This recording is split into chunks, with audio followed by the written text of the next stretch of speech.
കടക്കാർ ഉപേക്ഷിച്ച ഉള്ളി കൊണ്ട് 100 മേനി വിളയിച്ച കഥ പറയാം. പോര് വീഡിയോയിലേക്ക്.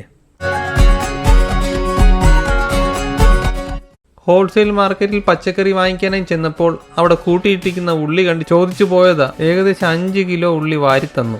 ഇത് ഞങ്ങളുടെ കിളിക്കൂട്ടിലിരുന്ന ബ്രീഡിംഗ് ബോക്സ് ആണ്. ബ്രീഡിംഗ് ബോക്സിനകത്ത് നിറയ്ക്കുന്നത് ചാമ്പലും ചാരവും ഒക്കെ മിക്സ് ചെയ്ത വളക്കൂറുള്ള മണ്ണ് തന്നെയാണ്. ചെറിയ മുള വന്ന സവാളയാണ്, കടക്കാർ ഒഴിവാക്കിയതാണ്. ഇത് നമുക്ക് മുളപ്പിച്ച് നോക്കാം. നോക്കിയിട്ട് എന്തെങ്കിലും ഈൽഡ് കിട്ടുമെന്ന് നോക്കാം. മുള മുകളിൽ വരത്തക്ക വിധത്തിൽ തന്നെ നടാൻ ശ്രമിക്കണം. 1-2 എനിക്ക് തെറ്റിപ്പോയി, അവയെല്ലാം പട്ടും പോയി. 5 കിലോ ഉള്ളി നടുന്നത് വളരെ വലിയ ടാസ്ക് തന്നെയായിരുന്നു. ഏകദേശം 1/4 മണിക്കൂർ കൊണ്ടാണ് ഞാനത് നട്ട് തീർത്തത്. സ്ഥലപരിമിതി ഉള്ളത് കൊണ്ട് ഒരുപാട് കുത്തിഞ്ഞിരിക്കുകയാണ് ഇവയൊക്കെ നട്ടിരിക്കുന്നത്. പണ്ട് ഈ കിളിക്ക് മുട്ടയിടാൻ വേണ്ടി വാങ്ങിച്ചു വെച്ചതാണ്. ഇപ്പോൾ നമുക്ക് ഉള്ളി നടാം.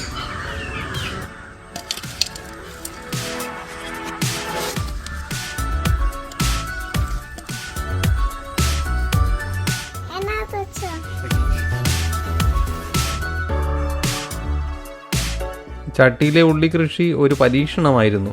പക്ഷേ ഇവന്മാർ വളർന്നു വന്നപ്പോൾ നല്ല ഭംഗിയായിരുന്നു കേട്ടോ. ഏതാണ്ട് 2 ആഴ്ച കഴിഞ്ഞപ്പോഴേക്കും ഇവർ വിളവെടുക്കാൻ പാകത്തിനായിട്ടുണ്ട്. ഇവിടെ തണ്ടും ഇലയുമാണ് ഞങ്ങൾ വിളവെടുക്കാനായി ഉദ്ദേശിക്കുന്നത്.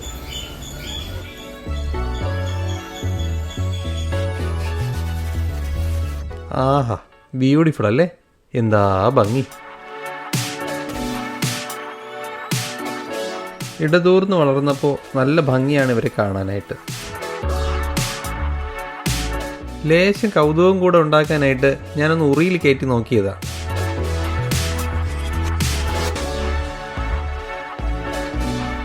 ഇവയെ നമുക്ക് മുറിച്ചെടുക്കാം.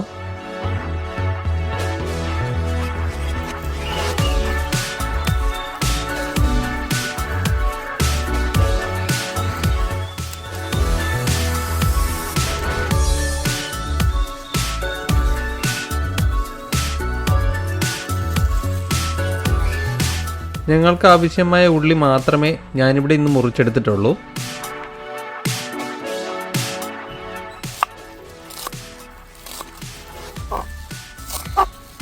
ഉള്ളി ചെറിയ കഷ്ണങ്ങളാക്കി മുറിച്ചെടുത്തിട്ട് നമുക്ക് അവയെ കൊണ്ട് തോരൻ വെച്ച് നോക്കാം. ചട്ടിയിലേക്ക് എണ്ണ ഒഴിക്കാം. തിളച്ച എണ്ണയിലേക്ക് കടുക്, പുറകെ നമ്മുടെ ഉള്ളി ചേർത്തൊന്ന് വഴറ്റിയെടുക്കാം.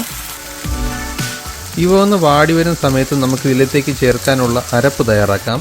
തേങ്ങ, ജീരകം, വെളുത്തുള്ളി, മഞ്ഞൾപ്പൊടി, മുളക് പൊടി, കറിവേപ്പില എന്നിവയെല്ലാം ചേർത്ത് ഒന്ന് അടിച്ചെടുക്കാം.